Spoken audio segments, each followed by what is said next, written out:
Imagine driving through the night on your way back home from vacation. The air is cool and the sky filled with the twinkling lights of stars unfathomably far away, bright enough to reach your eyes.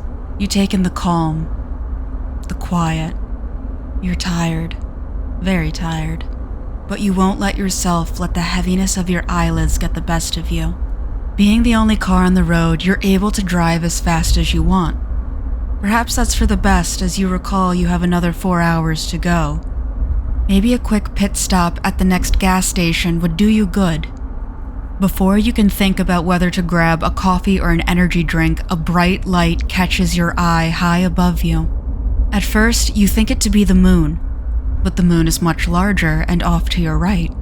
This light seems to move unnaturally, erratic in its behavior, alarming, especially when it seems to suddenly get closer to you.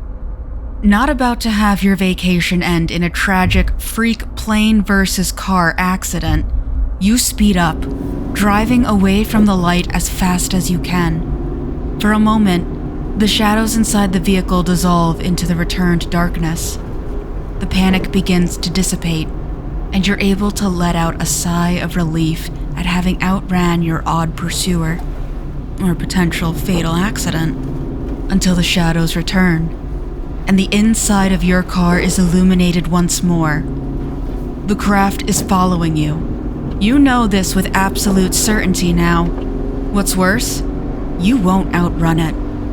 You won't hide from it. It wants you, and it will have you. But don't worry, you're not alone. Another couple has gone through something similar. Listen to the tale of Betty and Barney Hill.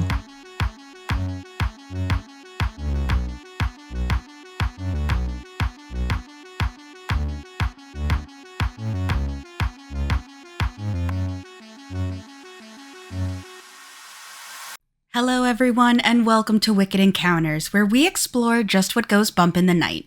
I'm your host, Allie, and today we're going to look into one of the most famous abduction stories out there, the abduction of Betty and Barney Hill.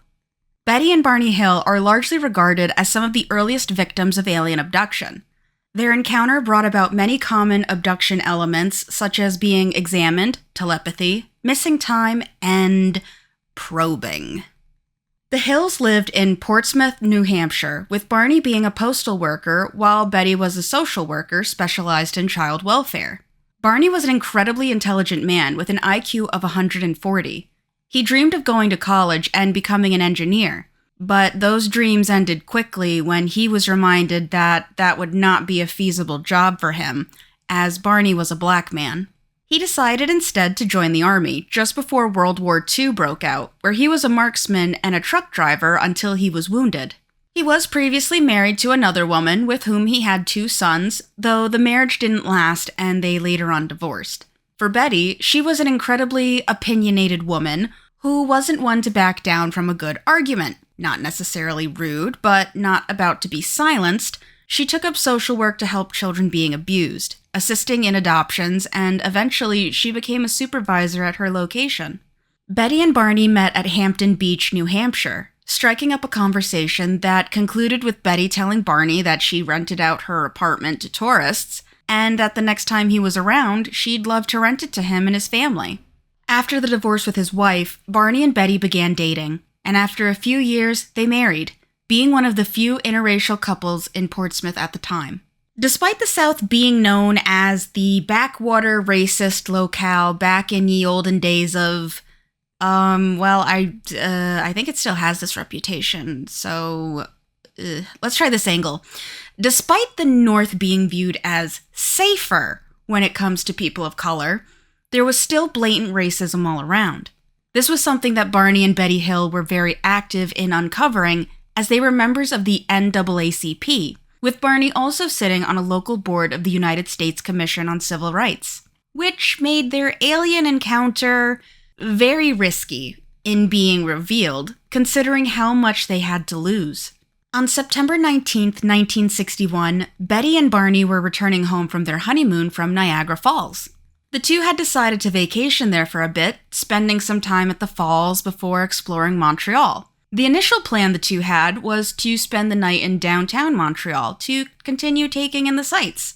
But hearing that a hurricane was making its way up the East Coast, they decided it would be best to head home that night instead.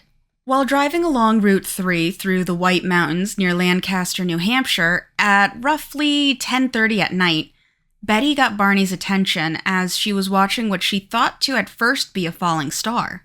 She watched as the object would get larger and brighter before it started moving erratically.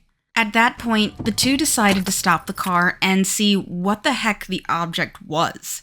Barney believed it to be a satellite, but through the binoculars, Betty saw it move in a circular motion before flying closer to the couple and then backing away again. She passed the binoculars to Barney to see for himself the strange way the object moved about. Well, since it couldn't be a satellite, it must have been a passenger jet or a military helicopter. Explanation after explanation Barney gave, until he saw the bright object suddenly heading towards them, and fast. He believed the object to be a plane, and to suddenly have one heading towards them was alarming to say the least. As such, he urged Betty back into the car so they could keep driving along the highway to home. Get in the car! As Barney drove, Betty kept watching the strange aircraft out the window until she noticed that it appeared to be following them. Flying in a zigzag pattern and then bouncing about like a ping-pong ball, the ship stalked after the couple. Betty let Barney know that it was getting closer, and Barney stepped on the gas. In his mind, Barney believed the aircraft to now be military in nature, obviously able to see the couple that they followed. But why? Why did the military want them?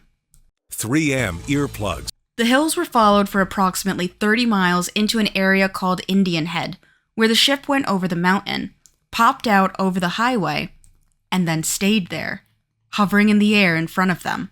A metallic disc as large as a commercial airline, flat like a pancake, making the standard shape that we think of when we think of a flying saucer, was now in front of the Hills, waiting. Barney stopped the car and got out into the near field to approach it. He brought the binoculars with him, raised them to his eyes as he walked forward until he was approximately 100 feet from the craft, the object now high above his head. To his estimation, it was probably about 10 stories up. Then he saw them, peering down at him from the windows on the oddly shaped craft. The ship's occupants. 9 to 11 gray-skinned humanoid creatures stared down at Barney with eyes that were massive black orbs wrapping around to the sides of their faces with equally black, shiny suits covering their bodies. They watched Barney from up high until all but one of the beings moved away from the windows and, in Barney's words, seemed to raise their arms up and about, pulling on levers and other machinery until 2 small red fins on either side of the craft slowly came out, and steps began to creep from underneath the craft as it transformed to allow someone out, or someone in. That's when he realized that the beings weren't just interested in observing the Hills from far away. They wanted to have an up-close and personal observation.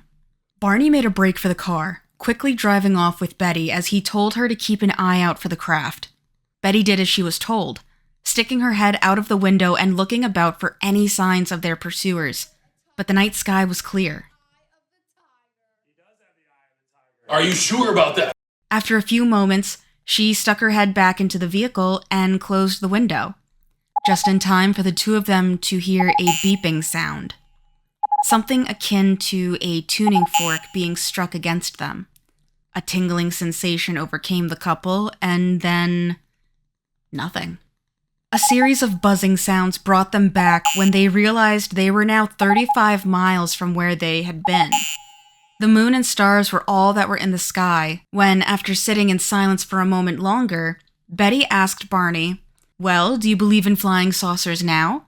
To which he replied, "Oh, Betty, don't be ridiculous. Of course not." They continued making their way to Portsmouth, reaching their destination at dawn. But what had happened to them? What was that odd beeping that they had heard, and whatever happened to their pursuers? At home, the Hills were still puzzled. Betty noticed that her new dress was ripped at the hem, zipper, and lining, though she had no memory of catching it on anything. The sight of it, though, repulsed her, and she didn't know why. Sick of seeing it, she put the dress in her closet and never wore it again to avoid that horrible, sickening feeling she got when she looked at it. For Barney, he was disturbed by the encounter. The couple both felt contaminated, violated, yet neither knew why. Other odd things had occurred without explanation. The couple's watches that they wore stopped working and never worked again. The leather strap for the binoculars Barney had were torn, though he didn't know how. And he was compelled to examine his genitals in the bathroom, but found nothing out of the ordinary. He and Betty both took long showers, feeling so filthy.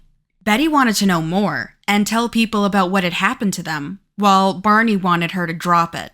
She refused and called her sister, whose neighbor was a physicist, to see what they should do. Her sister complied, and the physicist told them to take a compass and bring it out to their car to see how the needle reacted. This wouldn't check radiation or chemicals, but it would check the magnetic field around the car. Barney reluctantly complied to appease his wife, taking a compass and bringing it out with him to the car, where he noticed 15 to 20 odd shiny spots on the trunk, about the size of silver dollars. And it appeared as if those areas in particular had been overly polished. Still, he brought the compass about and noticed that whenever it passed above one of those odd spots, the needle would revolve erratically around them and then stop until it went over another one. Betty had contacted her sister to tell her what the results were from bringing the compass out. At the time, her sister was entertaining her husband's friend, the chief of police of Newton, New Hampshire, who encouraged the couple to make a report to Pease Air Force Base, who had informed all police stations that if anyone had a UFO sighting, they should report it. What? If that sounds silly, remember that at this time, the Roswell incident had, very recently occurred. People heard of Foo Fighters during World War II, the Battle of Los Angeles had occurred, the 1947 flying disc craze, the Flatwood Monster was reported. That's my boy. The Kelly Hopkinsville encounter, aliens and UFOs were a common topic in newspapers and reports. And those were only a handful of different events that I had just mentioned, all of which I will probably cover at some point or another. This was the time that Project Blue Book was still very much active, and the Air Force was interested in keeping track of every potential extraterrestrial encounter that it could, which, by the time it ended, amounted to about 12,618 different UFO reports. Betty had no problem getting a hold of someone at the base. She and Barney had quite a few friends in the force, but even with their connections, she had a hard time getting the person taking her report to be interested, until she mentioned how the red lights and fins came out. After that, she was actually contacted by a Captain Paul Henderson at Pease Air Force Base who wanted to hear the entire story in detail. This was pretty much around the time also where the government wanted to take alien technology to gain an upper hand around those dang commies. Telling their story to the captain had Barney a bit relieved. He was glad that they were being taken so seriously, and was even informed that one of the control officers at the tower had reported seeing an unusual craft on radar at 2:30 a.m. that night. Even after a few days, Betty still would not drop the topic of their horrible night, and checked out the book The Flying Saucer Conspiracy from her local library that was written by Donald Kehoe, a retired Marine Corps naval aviator who is regarded as a leading UFO expert, specializing in UFO conspiracies, government cover-ups, and threat of interplanetary war. He took up an interest in the topic after the Kenneth Arnold UFO sighting occurred on June 24, 1947. He wanted the United States government to tell the public what they knew about aliens. Betty ended up reaching out to Kehoe in hopes of figuring out more about what happened to her and Barney that night using the expertise that the Marine had. 10 days after their UFO encounter, Betty began having a series of incredibly vivid dreams for 5 consecutive nights. Dreams of encounters with human-like entities surrounding the car on a dirt road and leading Betty and Barney out. For Betty, the beings appeared as 5-foot-tall men that wore matching blue uniforms and caps like a military cadet. They appeared almost human, with black hair, dark eyes, and prominent noses with bluish lips and gray skin. They led the hills onto the craft. The beings separated the couple into 2 rooms where they performed what Betty called a fairly simple physical examination with an interest in her skin particularly. They checked her nervous system and handled her as one would a lab animal. Not rough, but thorough and emotionless the entire time. After the 5th night, the dreams stopped, but Betty couldn't move past them. She wrote her dreams down in all the detail that she could remember. Eventually, she spoke to her supervisor about her dreams, who said that perhaps they were a recount of what happened from when the Hills had taken off in fear of the aircraft pursuing them with that beeping sound, and when they came to with a buzzing sound around them. Around this time, Betty's letter to Kehoe was received, and he brought it to the attention of NICAP, the National Investigations Committee on Aerial Phenomena, who saw similarities between the Hills' reported craft sightings and ones reported in California, Indiana, and Kentucky. In October, one Boston-based NICAP investigator, Walter Webb, made his way to the Hills for an interview to learn where exactly it happened, what the craft looked like, and how it behaved. At the end of the interview, Webb believed the Hills to be highly credible witnesses based on their attention to details and similar description of events, along with the fact that they had a lot to lose by coming forward with their story. 2 more NICAP investigators went to visit the Hills, and during that interview, they realized something. From the time they left Colebrook to when they said they arrived in Portsmouth, the amount of time that had passed would have been closer to 6 hours than the 4 that the Hills had said it had taken them. The Hills had lost 2 hours of time. Shortly after this shocking revelation, the Hills returned to the last spot they remembered before the buzzing had occurred in an attempt to remember what had happened to them. Outside of Betty's initial 5 nights of dreaming, though, they had no luck. Betty was determined to discover what had happened to them, while Barney just wanted to move on and forget the entire thing ever happened. An impossible task, for as the years passed, Barney suffered from anxiety and an ulcer that he felt would flare from the constant stress of their encounter. Finally, Barney began to see a psychiatrist, to whom he told that he and Betty had seen a UFO, going over what he remembered and mentioning how they both seemed to suffer from amnesia from the event. The psychiatrist believed that the event might be the cause of his ulcer, and recommended Barney see Dr. Benjamin Simon, who specialized in hypnotherapy. Initially, Barney was against it, but felt it might help Betty put to rest her obsession with the ordeal, causing him to finally agree to at least seeing a hypnotist. They first asked a guest speaker at their church, Captain Ben H. Sweat of the United States Air Force, to do it, since he had an interest in hypnosis, and was interested in the missing time aspect of their ordeal. Unfortunately, Captain Sweat declined, saying they shouldn't have an amateur hypnotist do this for them, and that they needed a professional. So they went to Boston to see Dr. Simon.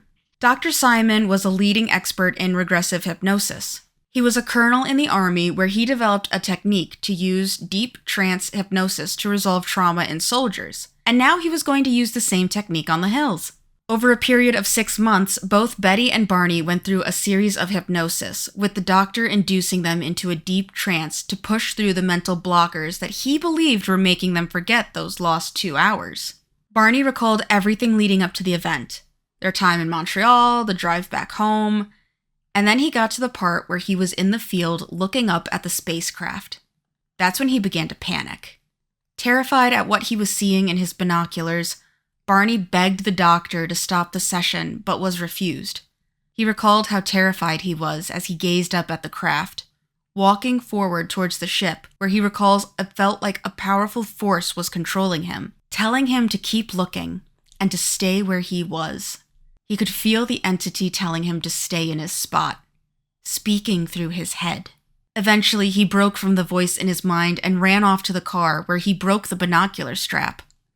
In another session, Barney recounted the beeping sound he and Betty had heard, and how he suddenly found himself driving, and then being irresistibly compelled to pull off the side of the road and onto a dirt road leading into the woods, where he kept going, until he saw 6 men when the car stalled. The Hills were escorted by the alien beings through the woods and onto the spacecraft, just like in Betty's dream. Betty recalled in her hypnosis session how she was terrified, and the beings told her to not be afraid, that they weren't going to harm her, that they were going to do a few simple tests, and then let the couple go along their way. Well, just like if it was me, that didn't comfort her, and Betty kicked one of the aliens next to her, which caused her dress to tear from her waist to the hemline. Fortunately, this didn't result in her being immediately blasted by lasers, though the couple was then separated into 2 rooms. Betty recalls how in her room was another of the gray beings that she referred to as the Examiner, who told her to take off her dress before unzipping it on her. Moving a little fast, but okay. She was ordered to lay down on her stomach once her dress was off onto what was basically an operating table, where they used a type of stylus to press on the vertebrae of her spine as if counting them. They then took skin samples before having her roll over onto her back. This was when the Examiner took out a massive needle and jabbed it into her navel. At this point in her session, Betty described how painful the needle was, crying from the pain of recounting the ordeal, and then saying how the leader of these gray beings ran his hand in front of her eyes, and the pain was replaced with a soreness. When she asked what the needle was for, it told her it was a pregnancy test, which I am so incredibly thankful that that's not really how pregnancy tests are done, because oh my god. For Barney, he described how terrifying the beings were staring into his eyes in a mesmerizing effect. His obsession with the eyes carried through multiple hypnosis sessions, with him saying, "Oh, these eyes, they're in my brain," from his first hypnosis session. And I was told to close my eyes because I saw 2 eyes coming close to mine, and I felt like the eyes had pushed into my eyes, from his second hypnosis session. And all I see are these eyes. I'm not even afraid that they're not connected to a body. They're just there. They're just up close to me, pressing against my eyes. When he was placed in the separate room, Barney went through his own simple medical examination, with the Greys being particularly interested in his muscular structure and his nervous system. He too had a stylus pressed along his vertebrae, and where Betty specifically was asked if she was sexually violated, she said no. Barney wasn't as fortunate. He recalled how something tube-like slid into his anus before being removed rapidly, and then that a cup-like device was placed over his genitals where a sperm sample was collected. In his own words, he remembered orgasming, but that there was no pleasure behind it. It was a probing. You know how those go. After that, their examinations were done, and the aliens escorted the Hills to their car, where they were hypnotized to forget the whole thing. They watched the saucer take off, and Barney turned the car on, ready to continue their ride home. Then Betty asked Barney, "Well, do you believe in flying saucers now?" To which he replied, "Oh, Betty, don't be ridiculous. Of course not." When the series of hypnosis sessions were complete, Dr. Simon wrote an article about the Hills, the most extraordinary story that he had ever heard. He believed their honesty in this incredibly fantastical tale, but then he remembered that when they first saw him, Betty had nightmarish dreams. He believed that the two had some kind of transference of dreams that allowed Betty's memories or dreams to contaminate Barney's, in which he described as a singular psychological aberration.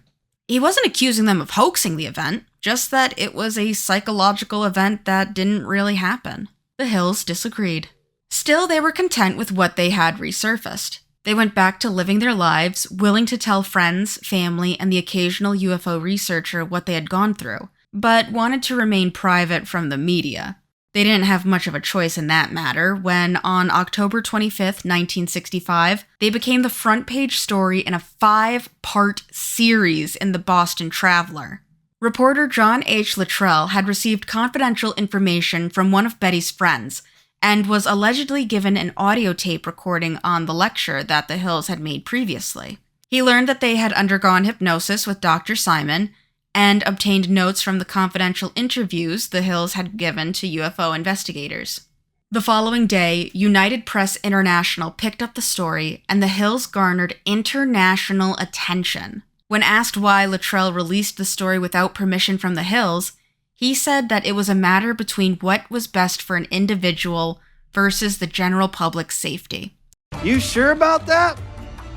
You sure about that? That's why? You sure about that? Basically, he's a reporter, and this was a tasty little dish of a story. Everybody knows reporters don't have morals, come on. Unable to avoid the spotlight now placed upon them, Betty and Barney agreed to tell their story through a book written by John G. Fuller, titled The Interrupted Journey, which became a New York Times bestseller. During Betty's hypnosis, she recalled being shown a map of the stars from the leader. She asked where they were from, to which the leader showed a three-dimensional star map with various sized circles with lines that weaved from one to another, with many lines coming from a large circle to the left. Betty drew out a sketch of the map that she was shown under instruction from Dr. Simon, which is actually included in Interrupted Journey. In 1974, school teacher and amateur astronomer Marjorie Fish claimed she was able to decipher the star map, constructing a three-dimensional model of nearby sun-like stars using thread and beads. After years, she finally had it. After studying thousands of vantage points over the years and a new catalog of known star systems being released to the public, she found one that seemed to match up with Betty's sketch perfectly. The double star system about 39 light-years from Earth, Zeta Reticuli. While the Hills had many in their corner, skeptics began coming out of the woodwork denouncing the Hills as frauds, liars, and accusing them of making up the whole thing. Their niece took a special interest in these naysayers, wondering where they were coming from, which began her journey into digging up everything that she could about what was published and what was reported, as well as what she recalled her aunt and uncle telling her all those years ago. She requested access to their encounter that was entered into Project Blue Book, where she discovered that the report had opposing information from what Betty and Barney had told her. The Hills claimed that the craft acted erratic in its movement, zigzagging about through the sky and bouncing, while the report claimed that it looked like a star and its movements were altogether unnoteworthy. She then began looking into the report that Luttrell published, and where he received his sources. She was given information that, while it was published that only Betty and Barney Hill had seen the light in the sky, Luttrell had apparently obtained eyewitness reports from 12 to 14 other people. His editor at the Boston Traveler felt those details were unimportant, and to leave them out of the 5-series saga. And when Luttrell left the Traveler, along with all of his files on the Betty and Barney Hill abduction, the mention of the other witnesses had mysteriously vanished. That's crazy. There are also other doubters who have their own explanations of events. Jim McDonald, a resident of the area the Hills were supposedly abducted in, produced an analysis of their journey, where he claims they mistook an aircraft warning beacon on Cannon Mountain as a UFO. In his research, he notes that from the direction the Hills were coming from and on the road they were on, the beacon does appear to disappear at the exact same time as the supposed UFO did. Combined with stress, sleep deprivation, and false memories recovered from hypnosis, he believes the Hills had a very bad stress-induced sleep-deprived drive. It is true that hypnotism doesn't necessarily reveal the truth, but it does reveal what is perceived as truth to the one under hypnosis. Another skeptic, UFO expert Robert Schaefer, described the Hills as being the poster children for why you shouldn't drive while sleep-deprived. He wrote about how, in 1977, Betty Hill would regularly go on UFO vigils 3 times a week, and was unable to tell the difference between a streetlight and a landed UFO. In the Skeptical Inquirer, Schaefer wrote the following: I was present at the National UFO Conference in New York City in 1980, at which Betty presented some of the UFO photos she had taken. She showed what must have been far more than 200 slides, mostly of blips, blurs, and blobs against a dark background. These were supposed to be UFOs coming in close, chasing her car, landing, etc. After her talk had exceeded about twice its allotted time, Betty was literally jeered off the stage by what had been at first a sympathetic audience. This incident, witnessed by many of ufology's leaders and top activists, removed any lingering doubts about Betty's credibility. She had none. In 1995, Betty Hill wrote a self-published book, A Common Sense Approach to UFOs. It is filled with delusional stories such as seeing entire squadrons of UFOs in flight and a truck levitating above the freeway. Barney died on February 25, 1969 from a cerebral hemorrhage at the age of 46. For Betty, she, as mentioned above, continued to cover UFOs and be a part of the UFO community. And I think we started to see this light following. Actually, in the very beginning, I noticed a bright light in the sky, and I thought I was discovering a new planet until it started to move. And this was about 10:30, 11 o'clock at night. Until October 17th, 2004, when she died of cancer at the age of 85. Betty never remarried and is buried together with Barney beside her sister in a small cemetery in Kingston, New Hampshire. With new information seeming to come out every day about extraterrestrials and documents being uncovered by the government, we may one day find out if Betty and Barney Hill's abduction is legitimate, or maybe not. Maybe they were somehow able to connect their dreams and relive a fantastically terrifying story together. Maybe their abduction was more so a love story of two people that so many didn't want to see together. Or maybe the Greys are out there, watching us, waiting for the next chance at an abduction. But what do you think? Do you believe Betty and Barney Hill? Do you think that Marjorie Fish was able to really decipher the star map and that the Greys hail from Zeta Reticuli? What's your favorite alien species that you know of? Let me know in the comments. I read them all for future video ideas and to see how many other people enjoy learning about spooky stuff like myself. If you want to see what I release in the future, consider subscribing, liking this video, clicking the bell, and sharing it with others. Many of my videos are thanks to suggestions given to me, so feel free to let me know what you'd like to see covered next. If you'd like to support me in other ways, maybe consider checking out my Patreon. Speaking of patrons, I'd like to give a big thank you to mine. I recently gave the page an overhaul and some updated tiers with benefits, like this one. Thank you to my VIP camper Lex Pralius. You are awesome. Well, with that, I'm gonna go see if I can spot any UFOs in the night sky. Oh, and I'm Allie, this is Wicked Encounters, and I'll see you next time. Bye!